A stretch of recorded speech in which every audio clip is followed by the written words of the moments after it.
metal just needs to really get into the rave culture and really start approving more use of hard drugs. You're right. We tried that. We Most might of them died. Yeah.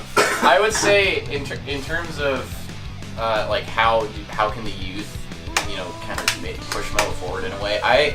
Me personally, speaking from experience, there's like I wouldn't call it an experiment necessarily, but I like to do this thing with my friends where I would show them like a Between Buried and Me song or like a song by Meshuggah or Gojira, and I would just have them like listen to it and see what their reaction is firsthand. And almost all the time I get, yeah, that actually sounds really good, and like I'm not bothered by the vocals, but I just can't imagine myself listening to that like just day by day, like when I'm chilling out. Like they wouldn't go out of their way to listen to it. Yeah. And a lot of it is just because so many people aren't exposed to it from a young age, especially now, considering there's not a lot of radio stations that aren't either CCR or Rap Central or Pop.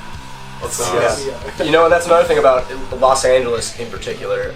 Currently, as it stands, KLOS 95.5 FM is like the only rock station in the area, and it's not even an active rock station, it's a classic rock station. So what you can expect is the same 5 Led Zeppelin songs, the same 5 Tom Petty songs. We were probably the same heaviest 5 band Aerosmith that ever songs. got played on there, and But you know what? we got a pretty great reception. There's hope, actually. One of the DJs said that our song Liminal didn't seem like it had a strong enough hook, and yet all of the DJs decided that we were good enough to stay on in the contest. It's a contest called Stay or Go, where they all assess your music with a special guest DJ as well. And pretty much the whole point of the competition is to roast you. So if you actually get past it, not getting roasted, Well, and not only were all the DJs unanimous in us staying, but everybody who called in was also incredibly excited about it and wanted us to stay. And I think even now to this day, we still have the highest percentage of stay votes. Yeah, I think we're at 96%. Yeah. We're 97. 97%. We're the highest scoring I thought it was band. 98. No, Yeah, 97. I think one of the high marks on that whole thing was that I think it was at least 2 of the people who called in with their opinions said that even though it's not necessarily my cup of tea, I do still really appreciate what these guys can do and that they got chops. Yeah. There's something to that effect. Which is a little bit depressing, but it means a lot. yeah.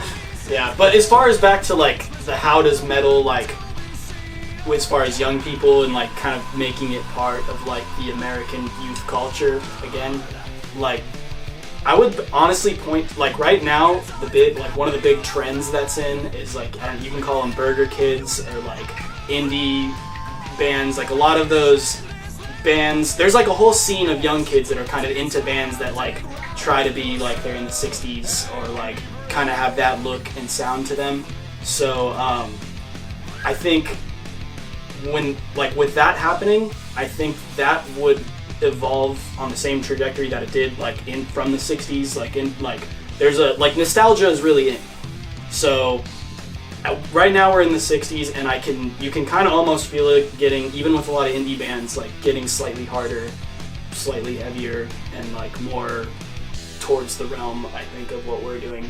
So I think besides like anything we can do as individuals or anything metal fans can do as a collective, I think there's also just social trends that play into it, and hopefully that it's on the upswing. Yeah, and also just let's say you're somebody Sean's age and you're going to high school, you're surrounded by at least a couple hundred people, and at least one of them is going to be an artist of any medium. And you support your friends through all of their other endeavors, so why not also apply that support to your friends' artistic endeavors? Yeah. And that's also where it starts, just one-on-one connection. I have a friend who's an amazing artist, and I want to show my support to them and show them that I think that they are capable of greatness.